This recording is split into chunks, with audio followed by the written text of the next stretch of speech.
Hello semua, apa khabar? Kita bertemu lagi di rancangan YouTube XM Malaysia. Okey, so pada anda yang belum kenal, saya adalah Siti Wani dan saya merupakan penganalisis pasaran untuk XM Malaysia. Okey, and of course sebelum saya nak pergi kepada topik untuk dijadikan sebagai garis panduan kepada anda, terutamanya kalau you adalah seorang pedagang baru, ya. Sebelum tu kena buat apa?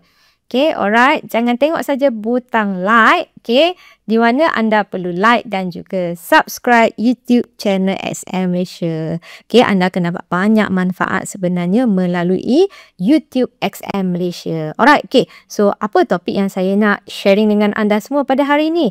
Iaitu kepada anda semua, kita memilih adalah memahami kepentingan pelan dagangan. Okey, alright. Apa dia pelan dagangan tu?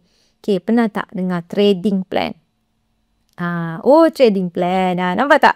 Okey, alright. So, pelan dagangan ataupun trading plan. Kenapa? Okey, kalau diikutkan percentage sebanyak 95%, okey, kebanyakan pedagang gagal dalam melakukan dagangan mereka. Okey, di mana punca utamanya adalah kerana tiada perancangan dalam dagangan. Okey, alright. So, ini adalah masa yang sesuai dan ini adalah topik yang baik untuk anda semua. Kalau you belum ada trading plan, inilah masanya untuk anda adakan anda punya trading plan. Okey, apa yang terkandung di dalam trading plan? Apa yang perlu kita letakkan? Okey, alright. So, yang pertama adalah berkaitan tentang teknik dagangan yang konsisten. Semua orang ada teknik masing-masing, semua ada orang kemahiran masing-masing.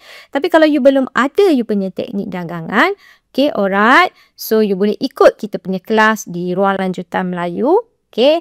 Dan normally kita akan guide you, berdasarkan kepada, okay, apa strategi dagangan anda. Alright, okay. So, kepada yang dah ada, teknik sangat penting dan kita kena konsisten.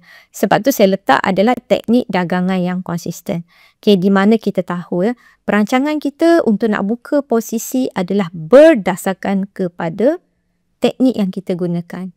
Membantu kita untuk melihat apa peluang dagangan yang ada. Adakah berpotensi kepada beli atau berpotensi kepada jual. Okay, alright. Jadi, bila kita ada satu teknik yang bagus, yang bantu kita untuk kita tentukan apa direction yang terbaik, okay, di situ bermakna potensi untuk kita profit juga sangat tinggi. Okey, yang berikutnya adalah iaitu, okay, kita kena menentukan saiz posisi dagangan yang bersesuaian.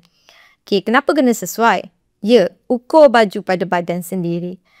Bermakna kalau modal you hanya ada $100, okay, bermakna bukalah posisi you juga bersesuaian dengan modal $100 tadi. Maknanya berapa? Iaitu 0.01 sahaja. Kan? Kenapa? Kerana okay, seandainya kita profit tidak mengapa. Bayangkan kalau kita loss. Alright, jadi itu adalah sebab mengapa saiz posisi dagangan perlu diletakkan di dalam kita punya trading plan. Okay, yang berikutnya setelah kita rancang, okay, berapa saiz posisi yang sesuai, kita melihatkan kepada sasaran keuntungan dan keluar daripada pasaran. Okay, penting sebab apa? Okay, bukan setakat kita boleh untung. Boleh untung dan boleh rugi. Okay, jadi disebabkan itu kita kena faham bila masa sesuai untuk kita keluar daripada pasaran. Tidak semestinya tau.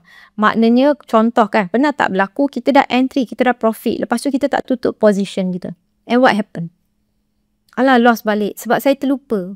Kita tidak boleh guna alasan seperti itu.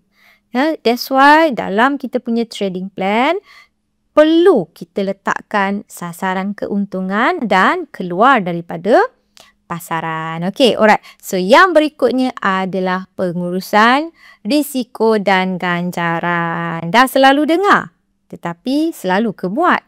Masalahnya kita kurang ataupun tak pernah menguruskan risiko dagangan kita. Okey, alright. Jadi, bila kita ada pengurusan risiko dan ganjaran di dalam trading plan. Itulah cara yang bantu untuk kita tentukan kerugian yang bersesuaian dan juga mendapatkan keuntungan yang baik. Okay. Dan yang terakhir, dalam trading plan anda, yang perlu anda letakkan adalah kesabaran dan disiplin. Ini penting. Okay, menjadi satu guideline kepada kita supaya emosi kita tak terpengaruh dengan pergerakan candle. Jadi bila kita letak dalam kita punya trading plan, okay, sabar dan disiplin. Ya, untuk kita dapatkan profit yang konsisten, ya. Dan jangan lupa nak belajar dengan lebih lanjut dalam dagangan, ikuti kami di Ruang Lanjutan Melayu XM. Okay, so kita jumpa lagi pada masa akan datang. Terima kasih semua. Bye-bye.